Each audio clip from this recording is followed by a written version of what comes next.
Hi, I'm Michelle Samuels for White Gold's ID, and today our topic is family design and unity or division. Now, why are we looking at the structure of the family and the family and how it is designed and the impact on unity or division? First of all, I want to just say that we're gonna look at the structure of the family. However, even growing up, I had a total misconception about how families were structured. So you just automatically thought that if you weren't a nuclear family, that you were at a position of disadvantage, or that the majority of other people in the environment were specifically nuclear type families. When in reality, after learning how to do research and look at actual numbers and data, I recognize that the family structures differ within the society, which you'd come into some sort of experience or engagement on the occasion with different family structures, but moving or being in an environment that is a bigger environment with a higher population and a more diverse culture or diverse cultures, what happens is you tend to your eyes are open now to the idea that a nuclear family is not necessarily the ideal family. And when we're talking about a nuclear family, we're talking about mother and father, the head, and then you have the children. But when we're looking at the research in terms of looking at the family structure, we can see very clearly that the type of families the type of family structures differ across the board.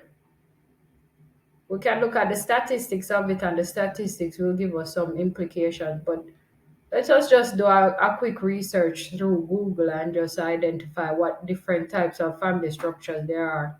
Why is it important to look at the family structure? Because if you listen to till the end of this video, you'll be able to identify the key point or the most important points that relate to the family design, how it operates in the environment, and the accumulation of different outcomes. It can't even be specific because I was going to make reference to the power and the monetary aspect of it, but those are just subsets of the occurrences.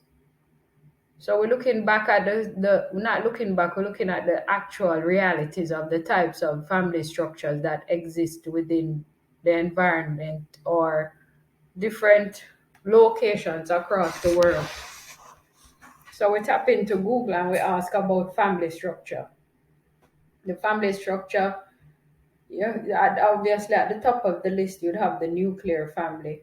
And this is because maybe this was an idealistic approach to what the family should be like for good reasons. I can imagine to a certain degree, but reasons that were not a true reflection of how the society was operating.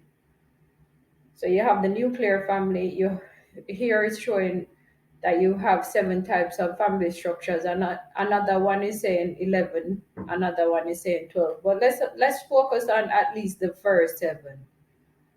So that's single parent families. This is families with one person at the head. Extended families. So it could be potentially two people coming together with already established families, but the relationships haven't broken down on each individual side, that they come together whether for whatever reason, because we're not going to go into the nitty gritty of the reason for joining the families at this point. But the families are joint, and then as a result, you have an extended family. So you have childless families, so families that have no children, step families. Let me just double check on this extended families idea and make sure that I'm correct in saying that. An extended families are family that extends beyond the nuclear. Okay, yeah, so I thought so.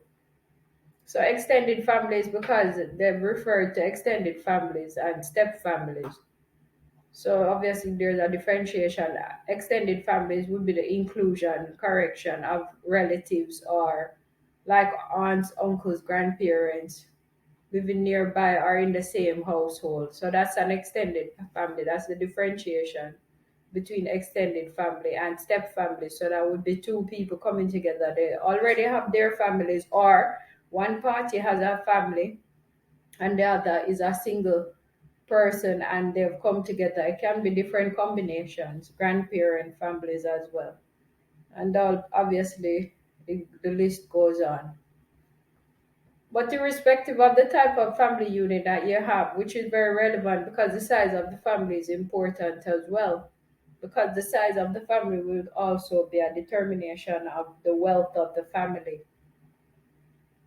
But let us not focus on the wealth of the family at this point in time. Let us look at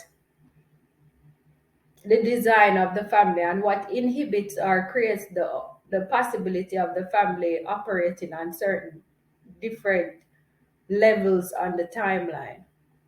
And not only on the timeline, just certain different levels. Because if we incorporate timeline, there are certain people that they won't be positioned in a position of accumulation of wealth because they're just beginning in the game, or they're positioned to be able to tap into the wealth element because they have more time on their hand. There are so many different variables and combinations.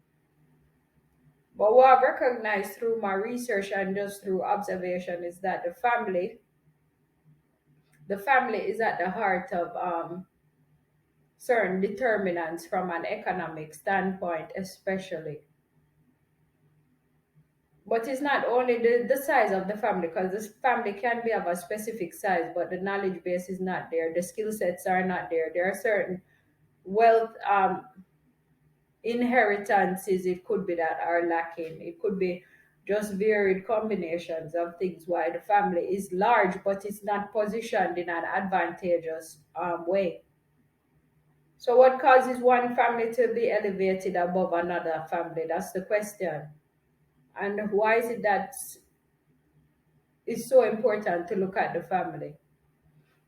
It's important to look at the family because many of the players that are positioned in an economically advantageous way or from a wealthy standpoint, they tend to keep the family together, which is only logical to a certain degree.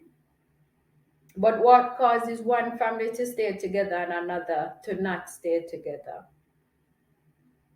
Many of the factors that may relate to that may be just environment or what was learned on the timeline.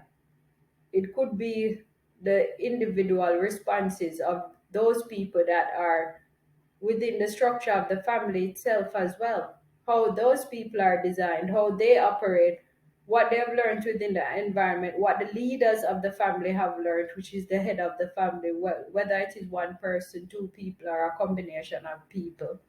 What they've learned and what they've conveyed that is important in terms of the functionality of the others within the family in order to be positioned in a way that is strategic and also to their best interest. So many, you can even see online where there's a lot of discussion around families hating each other. Why is it that this is happening? It may happen within some family structures, but you may not find it occurring within others. And one of the core reasons may be that, we have to go back to, we always find it important to go back to the root. What is the root saying about how the family operates, or what is the root saying about the definition of family in itself? So we're gonna look at the root right now while I'm on the computer because I didn't I didn't go so deep into it, even though I had thoughts around it. So right here we can see that family family ironically is from the early 15th century. Servants of a household. Wow. Servants of a household. family servants, domestics collectively, the servants in a household, members of a house, thus also members of a household, the estate, the property, the household, including relatives and servants, servant, slave, which is of unknown origin, derivatives of famulus include famula, serving woman, maid, parents. What is this in English? Collective body of persons who form one household under one head and one domestic government, including parents, children, and servants, and sometimes used even lodgers or boarders. So let's just it's always important to go back to the root. So it's a Latin word basically. And based on what I'm seeing here online, there's even some connection to hide. So there should be some element of privacy as well. But we go back to servants. It goes back to servants of the household, the origination of the word. Servants of the household. Let's look at servants. Because let us not assume that servants means that it's only within a certain umbrella. Servants, not showing up. Servant, male or female, personal or domestic attendant, one owing duty of service to a master or lord, one employed by another and subject to his orders.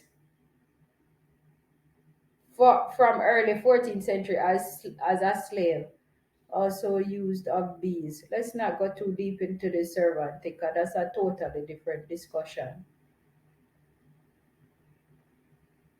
So basically, you can kind of if we kind of look at some amount of extraction, we can kind of see where people, some family structures would be resistant to being under some sort of um control, so to speak. Let's not focus too much on control, but let's just say that we're using control loosely right now. So they would not necessarily want to be subject to some amount of control by those who they are serving. It's almost like you'd have to have a degree of service to a group, and that means that you have to be physically involved in the operations of that group, not only physically involved, but you would understand that whatever your role is, more than likely you are submitting to somebody else having more knowledge than you as to what is best for the overall household. Now this is almost, it's almost like a gray area, because at the end of the day, not not it doesn't necessarily mean that because somebody is assigned to be the head of a household that they're fully equipped with the skills necessary to lead. But there are so many different versions of household as well. One would think that we would be better equipped to lead based on advancement through time, but the truth is that it's very specifically dependent on the design of the family, the design going back to who are the leaders within the family especially, and what their knowledge are, how they are able to survive, how they give directives, how they allocate tasks, how they take control of the situation, and how the other members within the household feel subject to that. Because if you're in a servant slave kind of, and this is the origination of the word, not the evolution of the word. If you are supposed to be serving, some people are not designed to serve but to lead, but they don't know how to learn to lead from a service standpoint, from being somebody that is submitting, because their very design does not allow them to do that. And there are other things like external factors that come in, and there are determinations of the attitudes of the individual to the whole idea that somebody else at the head is gonna be in charge of the vision and direction of the household. It also positions individuals in a certain mindset to say, when will I be able to lead if I'm serving all the time? But ironically, servitude is one of the areas of leadership. If you do some research around leadership, so all of the parties would have to trust that who is at the head of the household is able to not only lead, but is leading from the correct direction to the degree where it's in their best interest, irrespective of being servers to in the scheme of the greater good or the greater advancement of the household.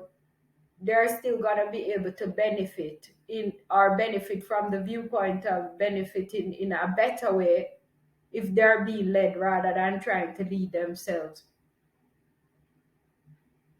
So that would dictate a certain amount of order to things. And that order would have to be accepted as a natural way of being and the correct way of being. But the problem is that depending on the families, depending on the individuals, their response to the environment, what their values are, how they perceive certain moral decisions, how they deal with change, how they allocate tasks, how they determine which person has the best character to be able to fit into certain roles. So it still goes back to how one operates, like one is operating an organization. So how do these families that actually move themselves along the timeline to such a higher degree that they're able to control the family, control the wealth, and also grow the wealth from that viewpoint? It really does. Perhaps this is a hypothetical and not a hypothetical because it is, because we could reference it against reality. But this is a hypothetical. Perhaps it is that it's specifically embedded in the way the household, the individuals are designed so as to work together from a cooperation standpoint. And it could be the environment, how their society operates. So if it's a cooperative society, you can experience high levels of cooperation, or you might be in a cooperative society, but the mindset of the individuals is not one that is cooperative, or they're not able to lead. They're not at the level where they're learning to be able to draw the skills and abilities of the different family members and actually spiral them in the direction of greatness. So what happens is that some families are not necessarily equipped to be able to take on the roles of leadership, because irrespective of whether or not one is a servant, a family member, or the different types of family structure, ultimately there must be one vision, and each person must know that their role or their part. Now, why is this important? It's individuals can know, identify their individual gift skills and know their role and their part. But to do that in a group setting is very, very strategically aligning, because as a group, when one is able to accumulate a certain amount of wealth, when they're looking at the household, they're looking at the family, and they're looking at the wealth of the family rather than the wealth of the individual. And then it will reflect the positioning of the individual in the economic sphere or strata, for lack of a better word. So if the individuals don't understand themselves from the previous environment, or if they've gone through high levels of emotional effects, let's not be specific about the emotional effects, or let's not say specifically relating to trauma. It's just about identity within the game. Then one of the things that will happen is that there will be high levels of jealousy, envy, dissemination of, well, not dissemination, destruction of leadership roles, lack of understanding as to what each person is supposed to do to contribute to the outcomes, a lack of clarity from a vision standpoint because there is no clarity from the direction of knowing what the overall vision is, misproportions in terms of the allocation of what is gained from a money making standpoint. And if it's not, if the leaders don't have certain mindsets, or they've passed on mindsets of indecision, lack of control, or anything that's contrary to what they're experiencing, and they'd want to experience something probably completely opposite or more, automatically one of the things that may be an outcome is that the family may be divided. The next thing is that how are you going to rule the family if you can't even rule yourself? Because the family will observe it as a weakness, one. And the reason why it will be observed as a weakness is because everybody is looking out for their own best interest, even if the only reason, or one of the reasons, not the only reason, but one of the reasons is that they're tapping into the idea of the family structure because it makes good sense. Because they can see where they'll be able to not benefit but actually create some more amount of advantage, even if at some point they deviate in the future, which can be an occurrence. But it's difficult for families to be designed in a way that they are trying to conquer the external environment. They haven't learned to conquer themselves. They haven't learned how to position their offsprings in a manner that is controlled, without seeing control as a form of authority to the degree of diminishing the other person. They haven't learned to actually create a motivation in the other person to see the value in them, irrespective of the roles or gifts that they carry. They can't even identify the gifts. And sometimes the external environment comes in and totally even diminishes that, and they're just trying to survive in the environment, and it becomes a mindset of every man for himself. But when you get to that mindset of every man for himself, you need to understand that the wealth is depleted. Because when it's being analyzed from the direction of economic positioning, more than likely they're not gonna look at the individuals unless the individual is standing on his or her own, or the individual is positioned at such a high level, but they're looking at the household. So to deal with your household from the viewpoint of not understanding self and not being able to reflect why you're in a position to make those decisions, not being knowledgeable enough to allocate tasks, not all the stuff we discussed before, means that you have that risk element that something from the external will come in and either divide the family, or you can potentially lose your family. And I don't mean losing it physically, like for like, oh, somebody has passed or something. I mean the threat of some other person coming in and being able to be equipped to do that, or the other person just saying this is not worth it from an investment standpoint. It all comes back to investment.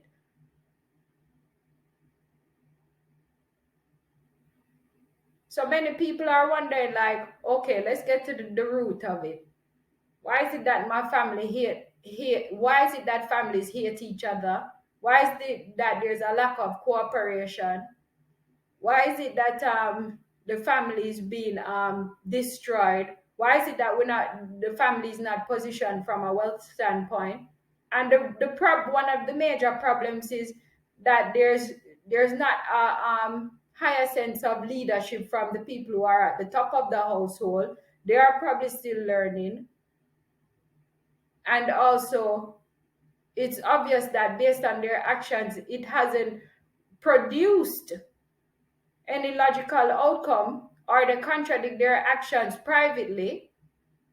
and the other parties are not, from a trust standpoint, they can't see where it will be able to benefit them, so they just think to themselves, maybe we should destroy the family.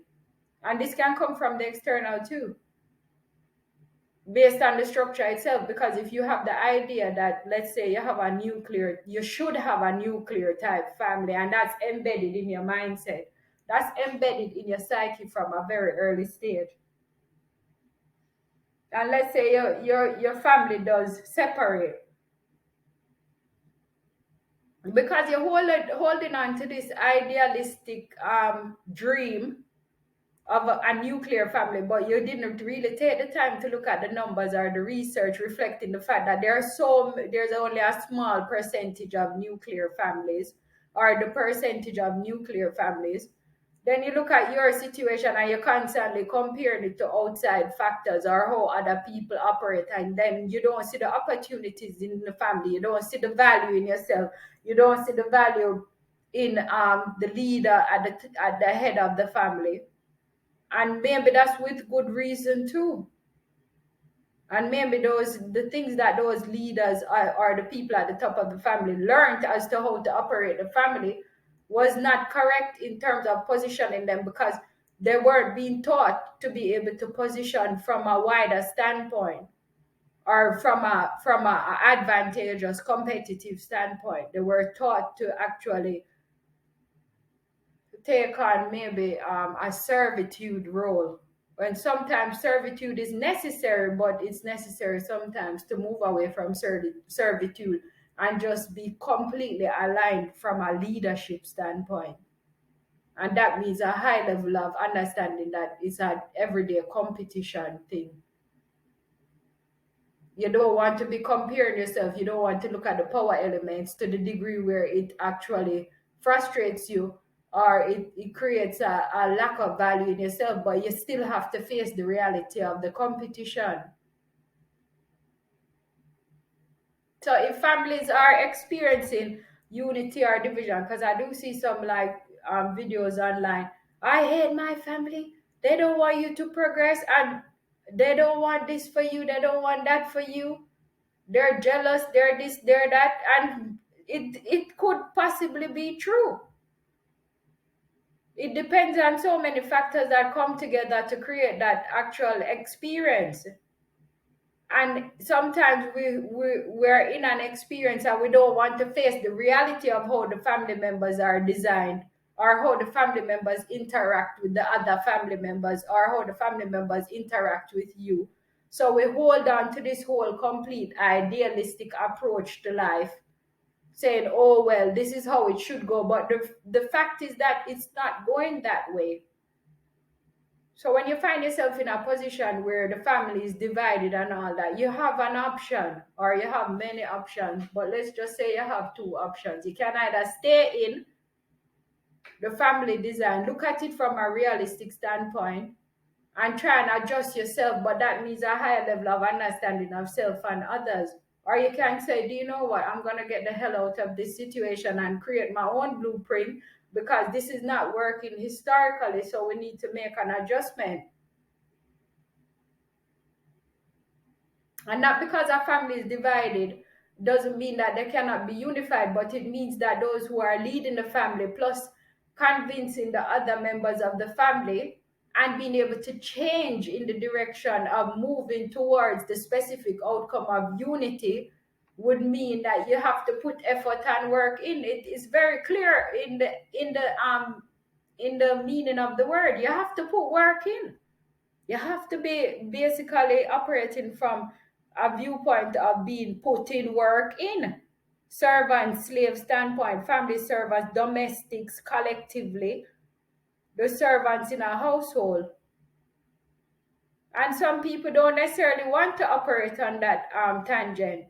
They want to just lead.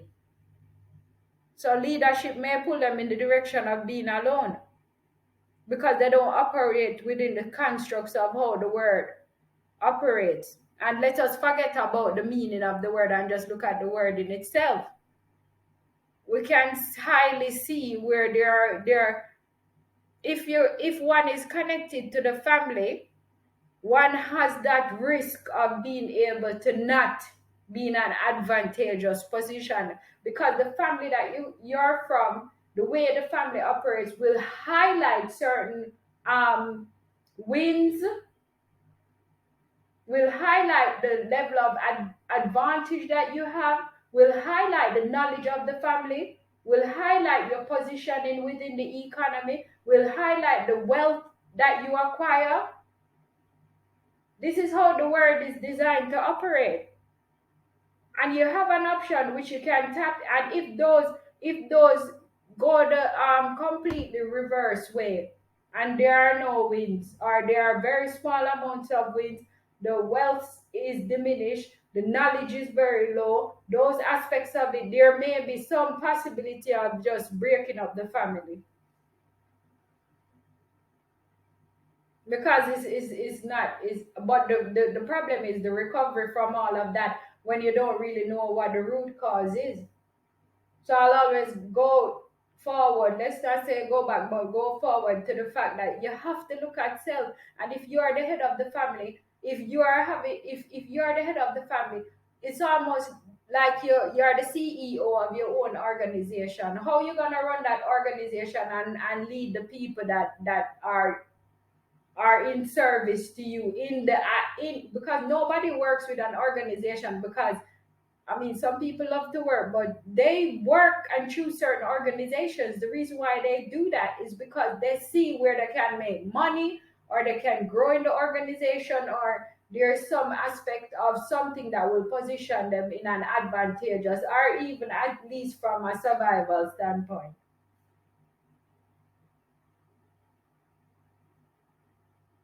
So yes, you can experience some amounts of jealousy, envy, competition.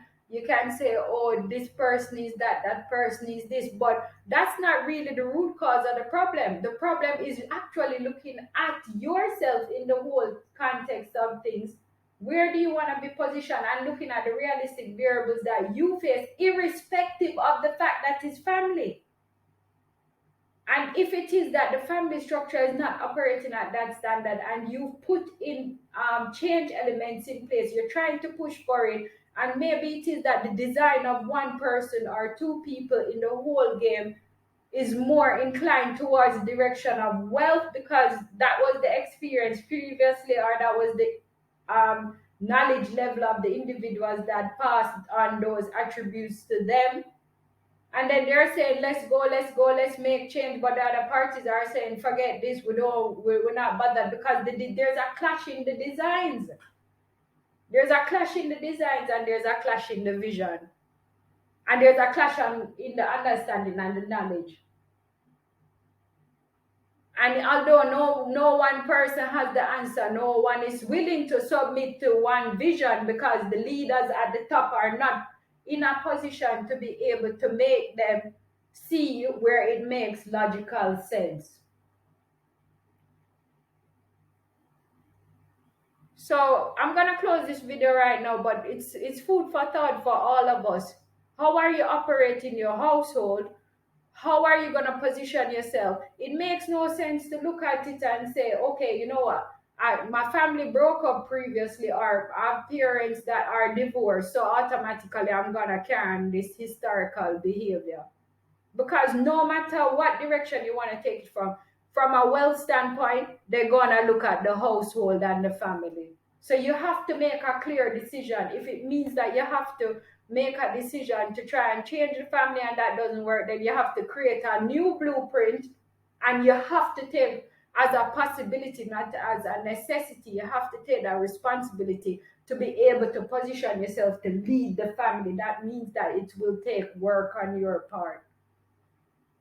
All right, so this is Michelle Samuels for Why It Goes ID, and as we said today, we were discussing family design and unity or division. And thank you guys so much for listening. Subscribe to the channel, click the like button if you actually like this video, and keep tapping into the additional videos that we're putting forward to empower people to take control of their lives to a certain as much degree as possible, and put themselves in a position that is as